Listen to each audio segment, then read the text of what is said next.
I'm Ed Rose, and this is a special edition of Citizen Kane.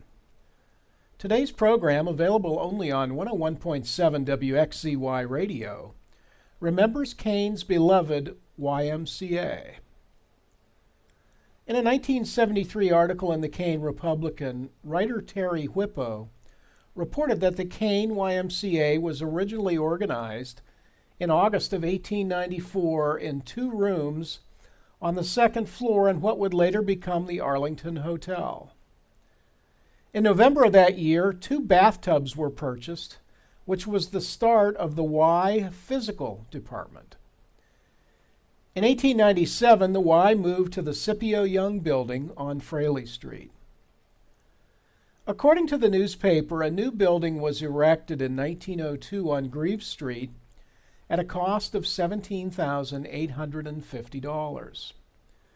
With the building completed in 1904, a swimming pool was added in 1912. In December of 1958, the Kane YWCA, then located in rooms above the Temple Theater, moved in with the YMCA to form an even better Y, Whippo wrote. According to Wikipedia, the Young Men's Christian Association, or YMCA, was very influential dating back to the 1870s and into the 1930s, during which times it most successfully promoted evangelical Christianity in weekday and Sunday services, while promoting good sportsmanship and athletic contests in gyms and swimming pools.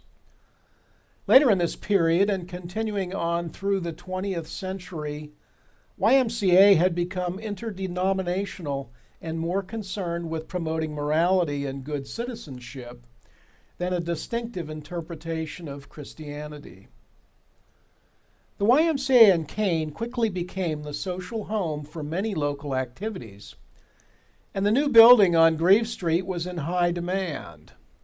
The Y hosted concerts, lectures, lyceums, and chautauquas, scouting events, swim classes, indoor track meets, Red Cross life-saving certifications, cooking classes, record hops, weightlifting training, pool and billiards competitions, checkers and chess clubs, Weight Watchers, trampoline, gymnastics, and boxing training, dog schools, swim meets, and many other events over more than 80 years of service.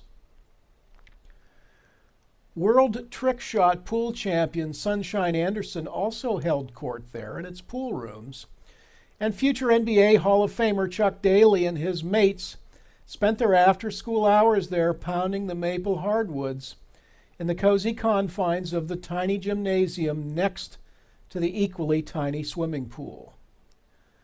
Providing a safe home away from home that also promoted good sportsmanship were values that were central to the YMCA's mission, and dedicated local leaders like A.R. Hazard, Jack Posey Flower, Ron Sanders, Michael Retta, and others delivered on these promises to hundreds of kids over the years. From the Greve Street level, generations of kids walked up the steep staircase to the 2nd floor and past a front desk on the left and the pool room on the right. At the end of the hall was a renovated community room for special events. Just before that point was a door that led down another steep staircase to the ground level, and access was granted by a desk attendant who pressed a buzzer to unlock the door. At the bottom of the stairs was a tightly packed basketball floor with a rickety walking or running track rimming the perimeter above the court.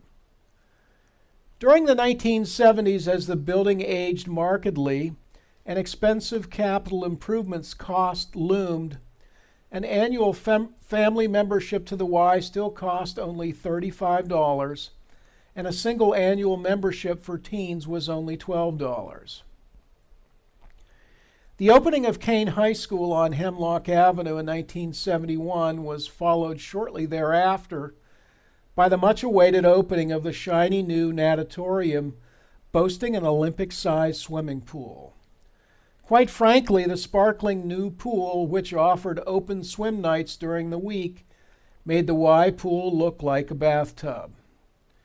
And the new gym with squeaky wood floors and fiberglass backboards made the old Y court look like the bandbox that it was. Unfortunately, the badly outdated facility needed extensive improvements that were no longer cost justified and closed its doors in 1978.